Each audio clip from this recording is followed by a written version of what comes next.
उमापतिं सुरगुरुं वन्दे जगत्कारणं वन्दे पन्नगभूषणं मृगधरं वन्दे पशूनां पतिं वन्दे सूर्यशशाङ्कवहिनयनं वन्दे मुकुन्दप्रियं वन्दे भक्तजनाश्रयं च वरदं वन्दे शिवं शङ्करम् ॐ मृत्युञ्जयाय रुद्राय नीलकण्ठाय शम्भवे अमृतेशाय शर्वाय महादेवाय ते नमः।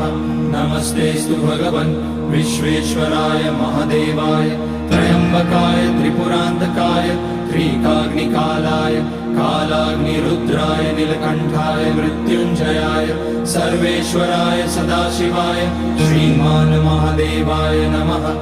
ॐ नमः शम्भवाय च मयोभवाय च नमः शङ्कराय च मयस्कराय च